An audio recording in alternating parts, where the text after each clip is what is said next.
Good afternoon, learners from the Northern Cape. A warm welcome to this afternoon session of Telematics Business Studies.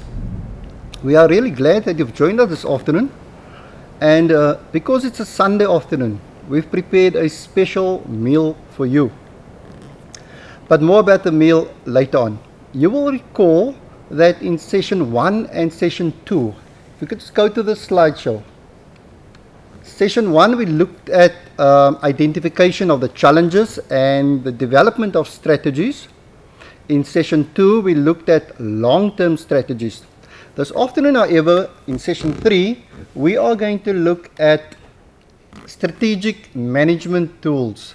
Now, I know that you do not have a copy of the notes on hand, but what I would like to do is make it available to you as soon as possible. So if you can send me a mail, ldmomberg@gmail.com. You may not see it quite clearly, but it's ldmomberg@gmail.com.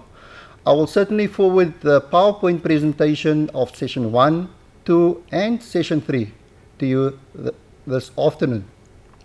Now, you heard me saying earlier that we've prepared a meal, and that's right, I'm not alone here. I'm being joined this afternoon by a good friend and colleague of mine. Melanie, welcome. Good afternoon, Leicester. Can you tell the learners of the Northern Cape more about yourself? Yes, I work in the Central District in the Western Cape. I'm a colleague of Leicester's, and together we are going to present today's session to you. Thank you for that. Melanie is a seasoned educator, but also a curriculum advisor, and we're certainly waiting in expectation, Melanie, to hear what you've got on your heart. Learners, I spoke about the meal. What have we prepared? Firstly, we're going to give you some soup. Yes, you're going to get some soup from us. And then I've prepared a nice platter. And that platter is going to have a lot of meat and chicken and rice.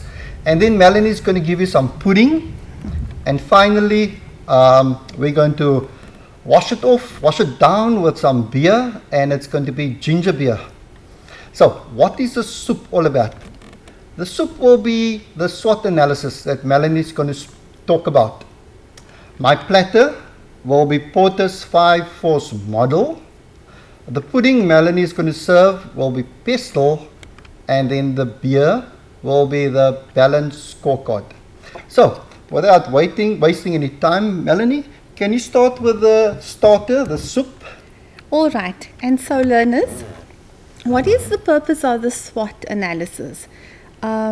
And before we go into this purpose, let's quickly just look at what SWOT means.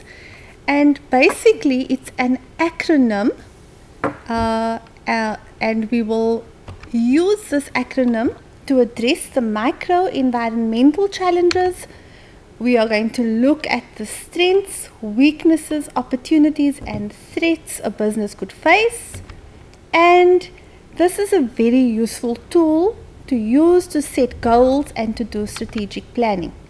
And so the acronym again, just to remind you, S is for strengths, W is for weaknesses, O is for opportunities, and T for threats.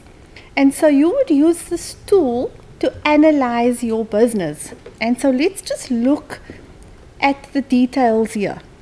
And so when we are looking at the strengths, we look at the internal positives.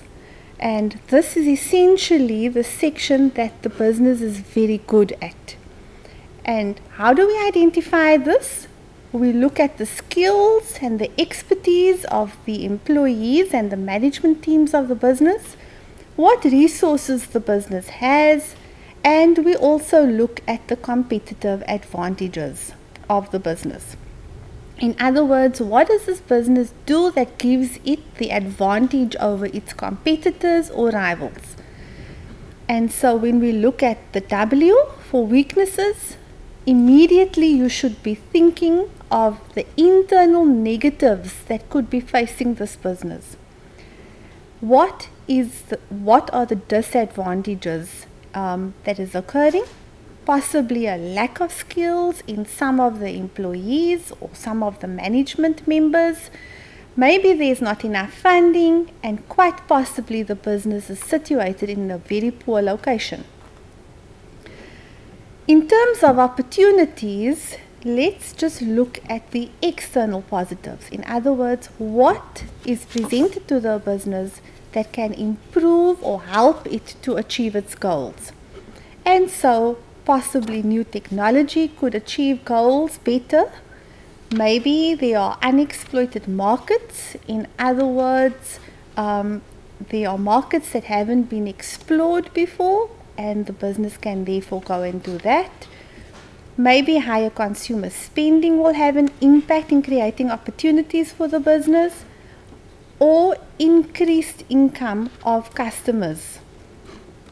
Let's look at the external negatives that will affect the threats.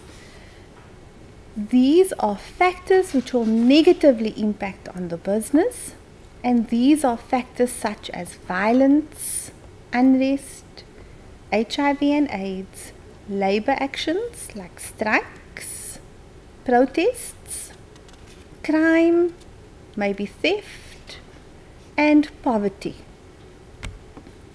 And so what I'd like to do now is just go on to a question that has appeared on a past question paper and look at this case study and how you will be able to identify the strengths, weaknesses, opportunities and threats.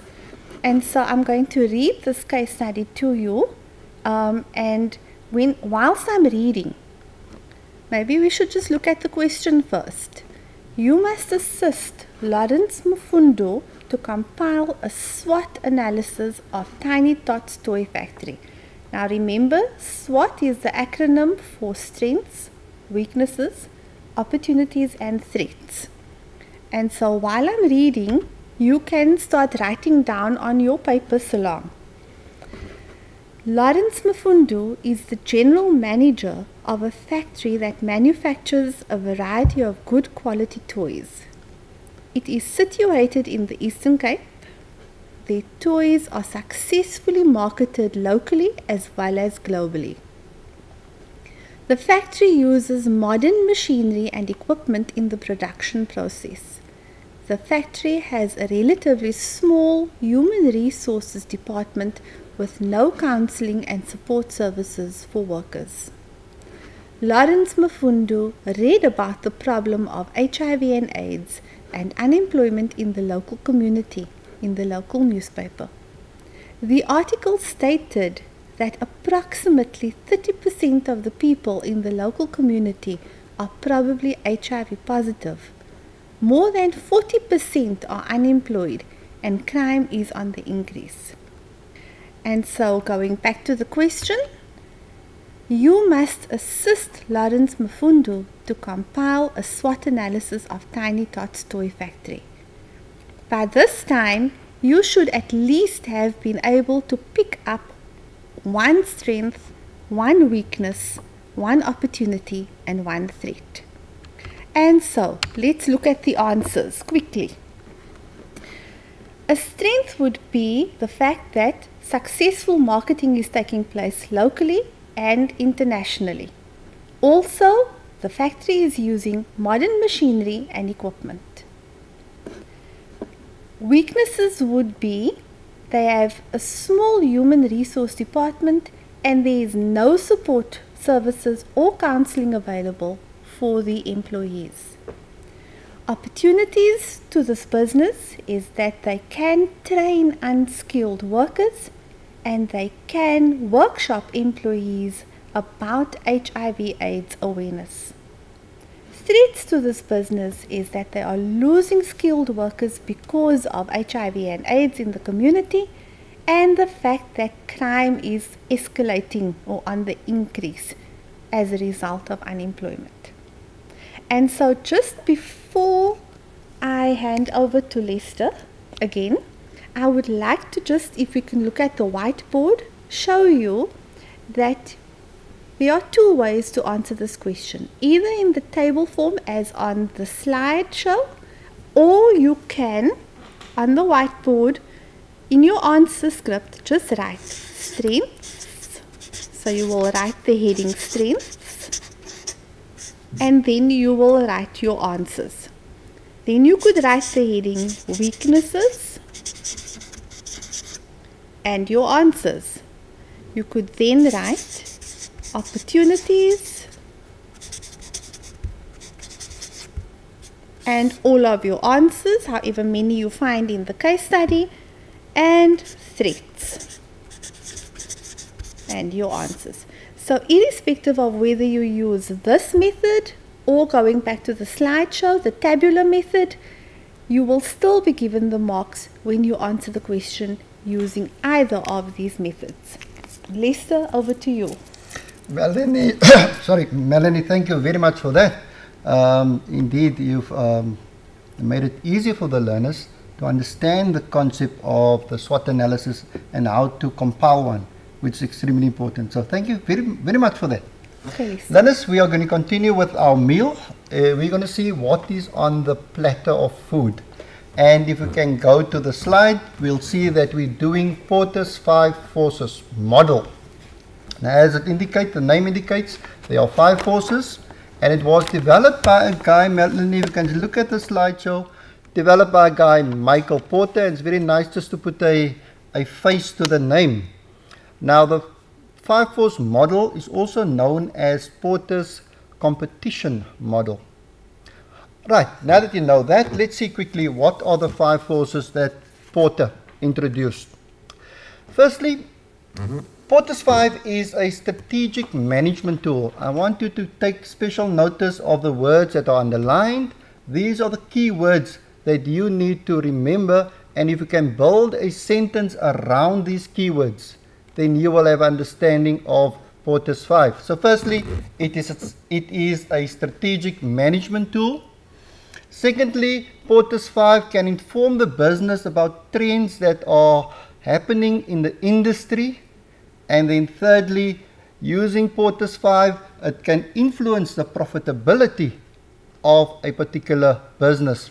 Let me just pause quickly with profitability. You know, nowadays a business doesn't just concentrate on the profit. We're talking about the triple P bottom line, and that refers to profit, people, and the planet. But in this case, Porter's 5 can certainly influence the profitability of a business. So what are the 5 forces? The first force that a business can encounter is the threat of a new entrant into the industry. The second force is the threat of substitute products. The third force is the bargaining power of buyers. The fourth force, the bargaining power of suppliers. And then finally, the degree of rivalry or competition amongst or between existing competitors. Look at the, Melanie, if you can just go back quickly. Again, the key concepts you need to remember for Porter's 5, and I recall a question was asked, Melanie, about Porter's 5 forces. And it's sad to see that learners do not answer this question, and it was for 10 marks. Oh dear.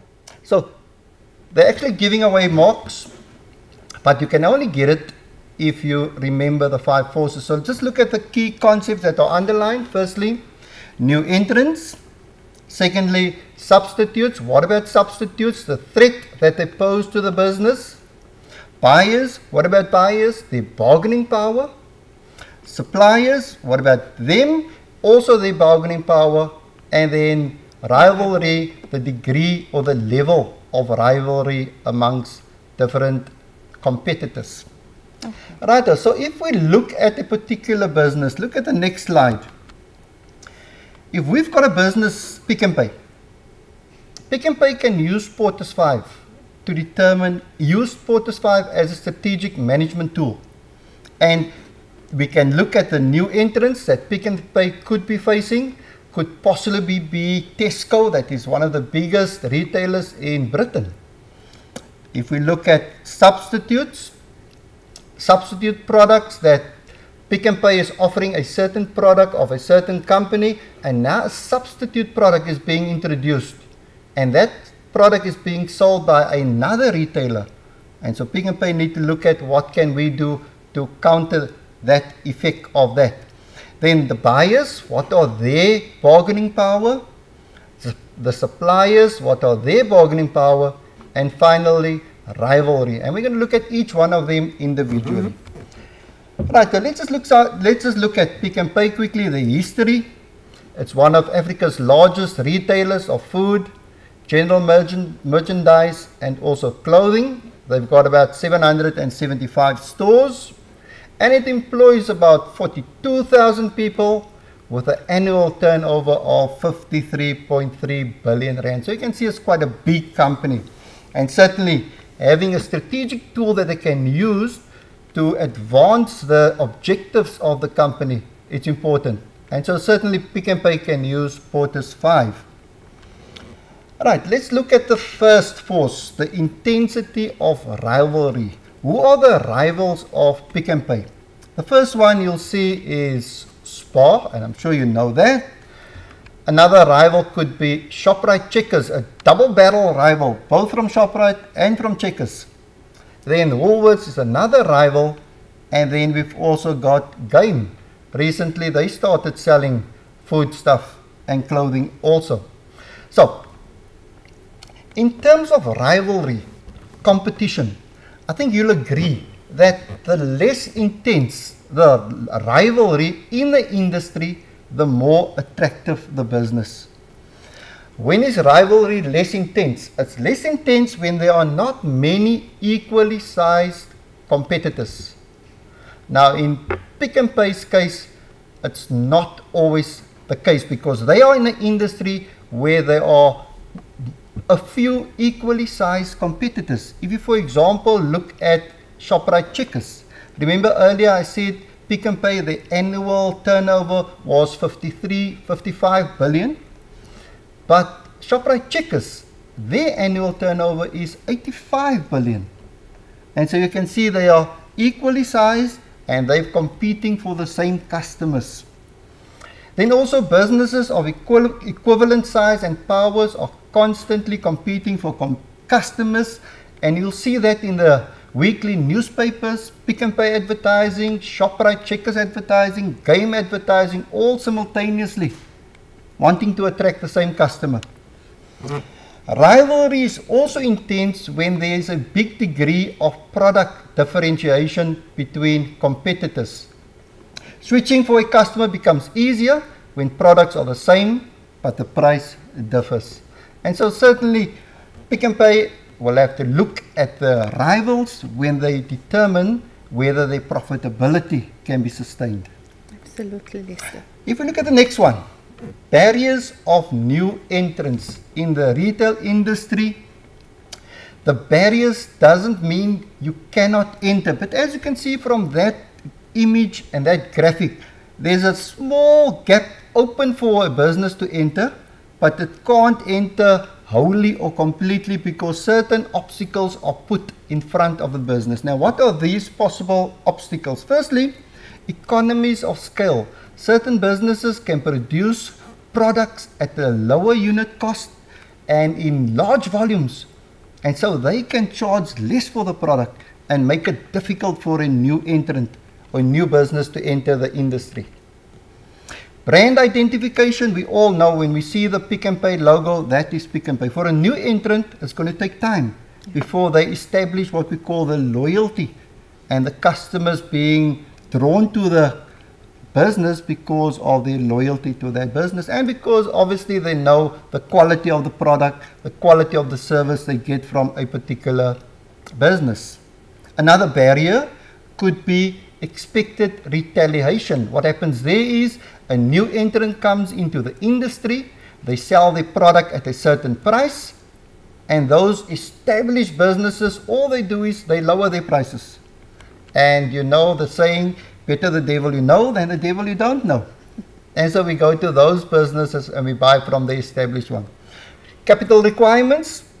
Many instances you need large capital amounts to establish a business, and new entrants don't always have that money. If you just look at the airline industry, how difficult it is for new companies to start up as an airline. And then access to distribution channels. Those established businesses, they've got these channels established already, and for a new entrant to come in, they often find it difficult for people to distribute their products. So these are the barriers of new entrants. So what is a barrier? A barrier occurs where existing businesses makes it difficult for new businesses to enter the industry. I think the example I alluded to earlier refers to that. And so the goal of a barrier is to diminish, that means to reduce or to remove the competitive advantage that these organizations could have posed. So why do we have barriers? Firstly, we don't want new entrants into the industry because that will increase the competition. And obviously, increased competition would lead to lower profits. May result in other businesses losing his or her customers. New entrants, people start buying from them and they don't buy from us anymore. This makes entry into a specific industry less attractive. By not allowing a new entrant limits the competition, and as a result diminishes the competition. And those businesses that are established already, they will be happy with that because then they have a bigger market share. And I think ultimately it's all about what is my market share. If you look at the third force that Porter identified, it is the buyer's power. Now, there is conflict. What is the conflict? The business wants to maximize profits.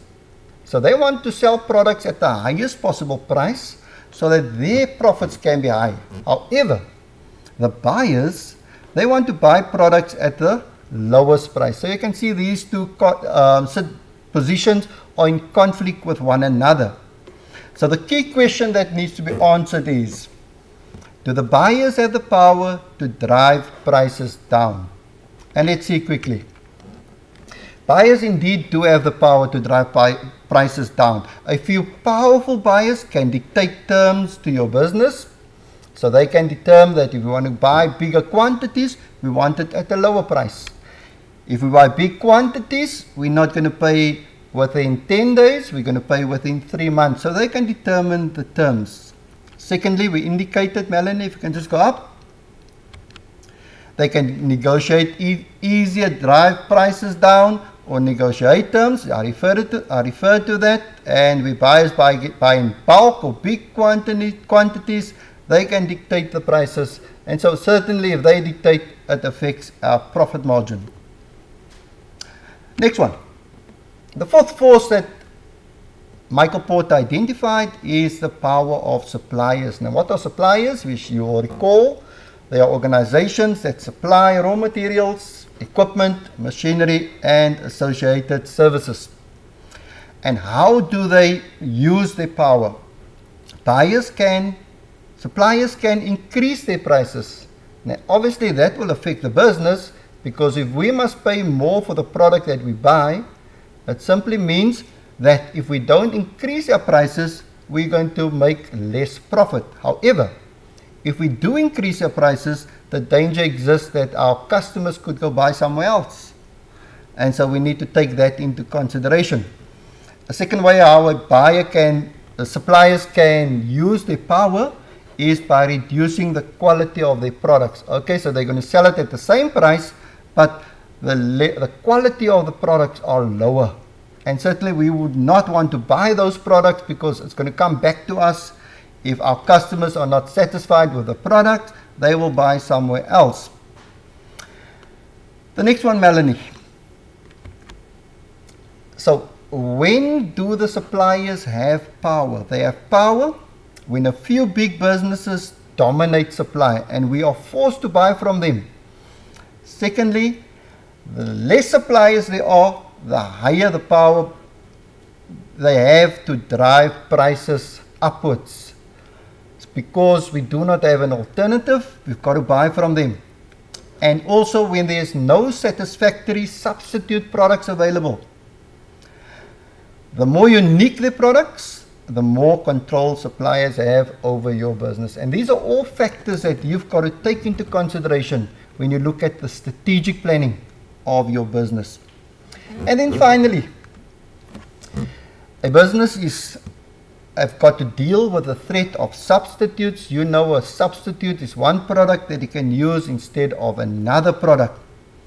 And when a substitute product comes onto the market, established businesses may lose customers because, you know, customers by nature are very curious.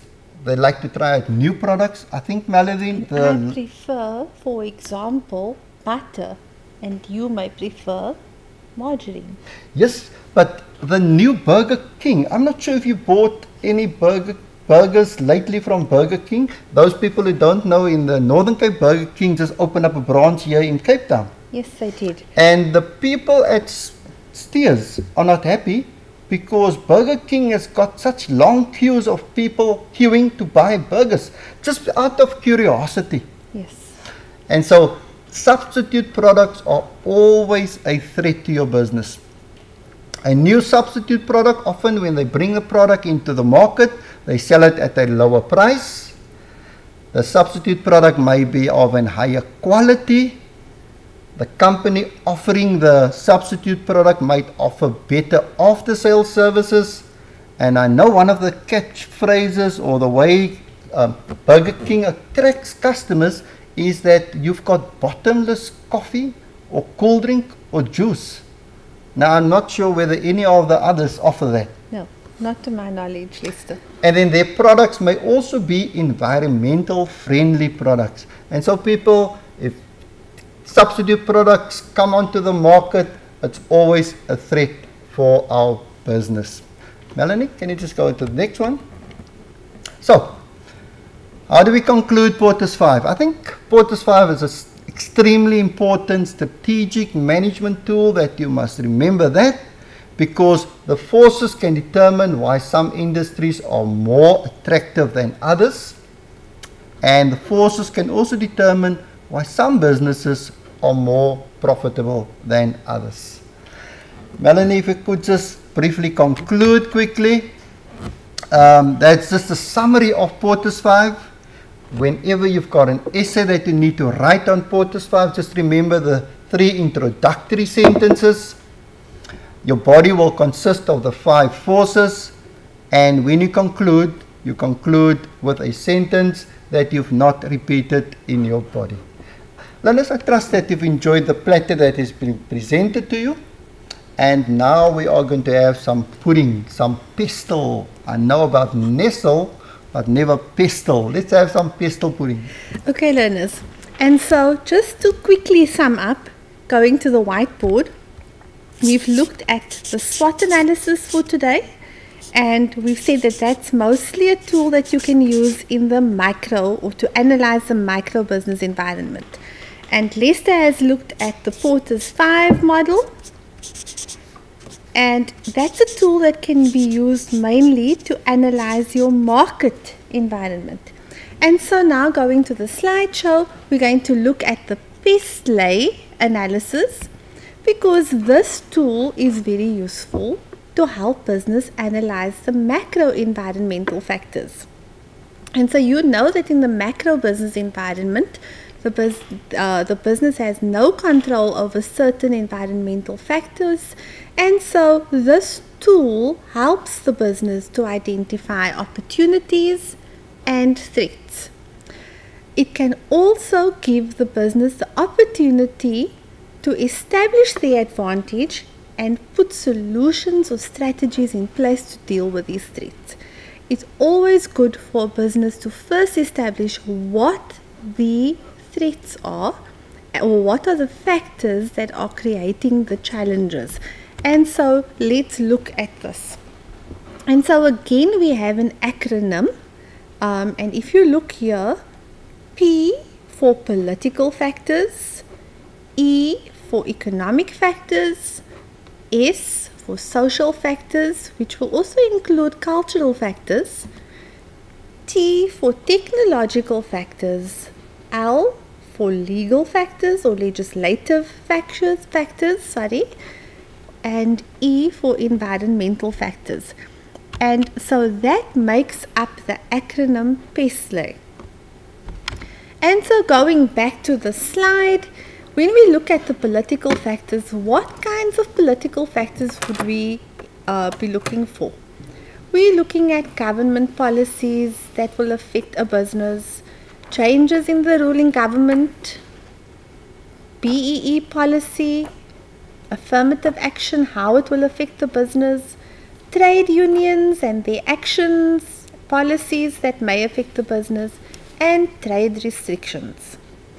When we're looking at the economic factors that could affect a business, we're looking at the economic growth factors, we're looking at the monetary policy, we're looking at government spending, and we're looking at exchange rates. In other words, the exchange rate of the rand versus the dollar or the rand versus the pound. And coming back to the internal environment in South Africa, we're looking at possibly the interest rates that is currently being exhibited. Melanie, just the rand-dollar exchange rate. I see the value of the rand has weakened tremendously the past few weeks, eh? Absolutely. And And that you will say- definitely have an impact on business. In which way? Leicester. No, certainly if a business import products, Yeah. raw materials or even products they need to they need to sell, and the value of the rand is weaker, we've got to pay They're more. going to be paying more And for if we those pay products. more, the result is going to be our profitability will come down. Yes, it will. Absolutely. And you see, the rand-dollar exchange rate as well as the interest rate is going to affect inflation.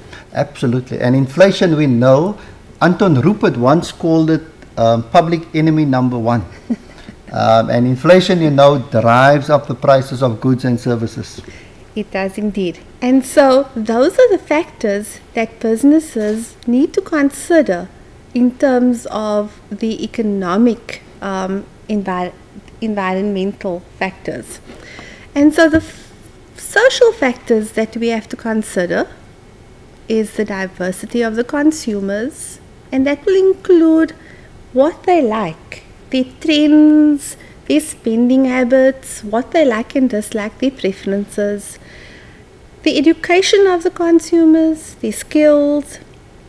Also, we have to consider fashion trends, immigration, standards of living, for example, how unemployment affects standards of living, and also ethical issues that confront businesses, for example, price fixing. Absolutely. And also collusion. Collusion is also a very real reality, and so they will have to take that into account as well.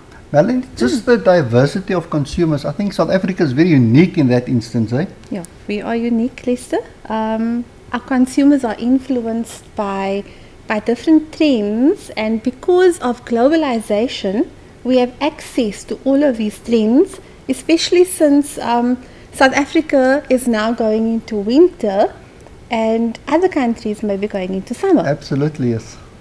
And so trends will definitely play, it will have an impact on the consumer's mindsets, especially when they are looking at fashion trends, at standards of living.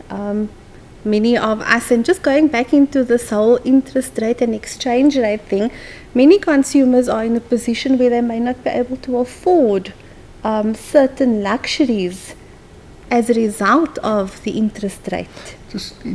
I'm curious to know, unemployment, can it also be an economic factor? Because I see you've got it under social factor. It could be an economic factor as well. Certainly, because those people who are unemployed will not be able to purchase the products from the business. Absolutely. It's also relevant under the social factors, because obviously we have other social factors, socio-economic factors that we have to take into account there that will affect standards of living. And also the stigma attached to unemployment. Yes. And also remember that with the current recessionary measures that are surfacing in businesses, lots of people are either being retrenched or they're being put on short time, and so eventually that will lead to unemployment, and it will then impact on standards of living. Absolutely. Okay, so going back to the slideshow, technological factors that a business would not have control of is increased information technology, improved information technology, and so we'll see new software programs being developed, we'll see improved marketing programs and marketing campaigns, all of course designed to set the business at a disadvantage. Absolutely.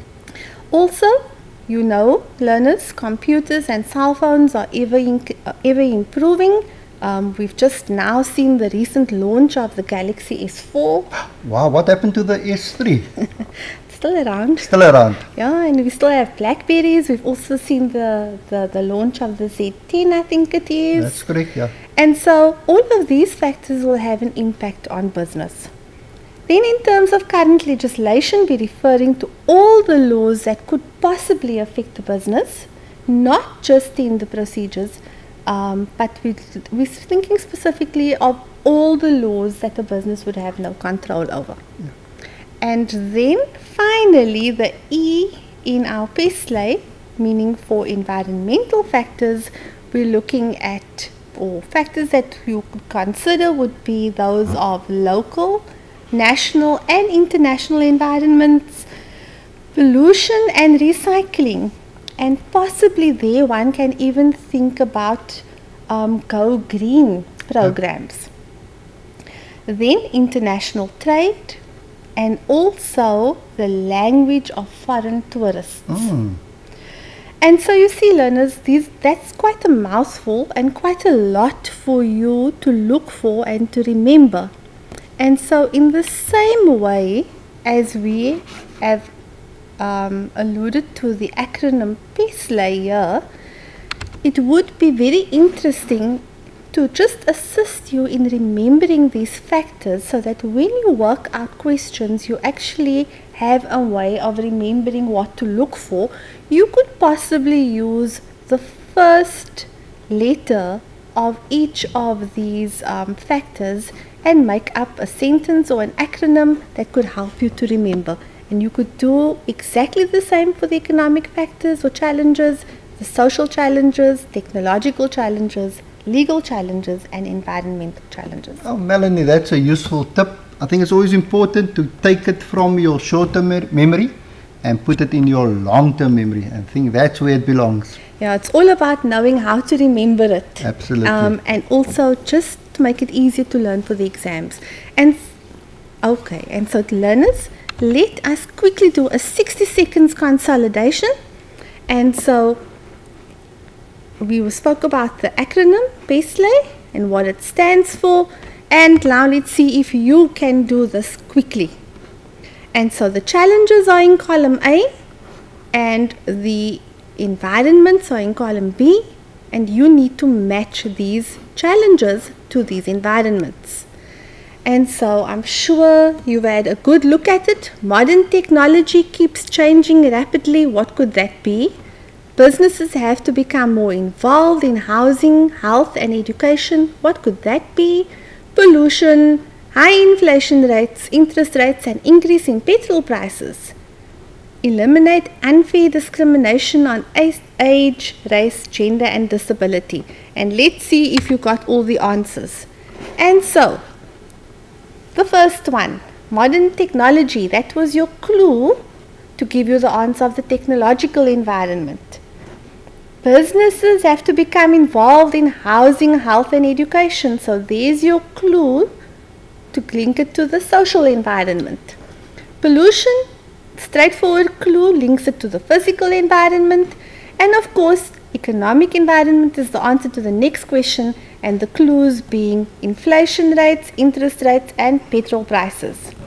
The legal environment is the final answer, and that refers to all legislation that prevents unfair discrimination. against age, race, gender and disability. And remember, in such an question, it doesn't mean that there are 6 options given that all of them will be used. So you have to go by process of elimination and see how you then get to the correct answer. And so now we hand over to Leicester and the balanced scorecard. Melanie, thank you for that dessert that you've served us. We are going to wash down our meal. Remember, we had some soup, which was a SWOT analysis. We also had the platter that was Porter's 5. We had some pudding from Melanie that was PESTLE. And now we're going to wash it down with some beer, ginger beer, the balanced scorecard. Just look at the abbreviation, BASC. Melanie, if you can go to the next slide. Now the balanced scorecard again is a strategic tool that can be used by management for performance measurement, and it measures in essence, it determines in essence whether the smaller scale operational activities, what we are doing daily, whether that is aligned with our larger scale objectives in terms of the company's vision and strategy. Let me say that again.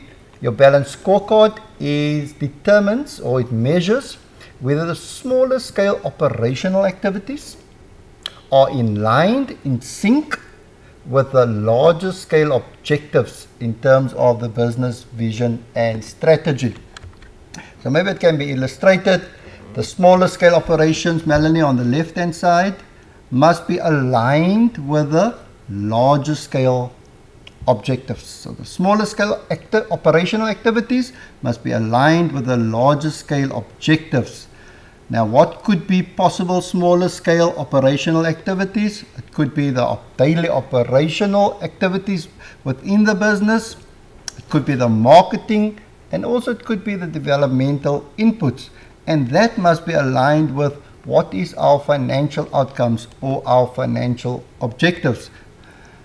Now the scorecard, if we've got the objective in the middle, the vision, strategy, where do we want to be? That must be aligned with the internal business processes on the right hand side. And you can see, Melanie, it's a scorecard. So we can indicate what are the objectives, how do we measure it, what are the targets, and what are the initiatives. We can also look at the learning growth. What are the objectives of the learning growth? How do we measure it? What are the targets and the initiatives? On the left hand side, in terms of our customers, what are our objectives, the measurement, the targets, and our initiatives? And finally, what are the financials that we would like to achieve in terms of objectives, measurements, targets, and initiatives? So in essence, Melanie, can you go back to that one? It is a scorecard. We are keeping track of whether our daily operational activities are in line with the big picture, the larger objectives. And that in essence is a balanced scorecard. What does it do to the business? It provides a more comprehensive view of the business, so we're not just looking into our financial objectives or the daily operational things, but we're looking at it in a broader view, looking at the broader activities within the operations. It helps the organization act in the best long-term interest. So very often businesses succeed in the short term, but they do not have a long-term vision. Yeah. And then finally, the balanced scorecard is an instrument that can be used to assess whether a business is in compliance with the BBBEE. So it's a useful tool that can be used by the management. Melanie alluded to it earlier. It's part of the micro environment.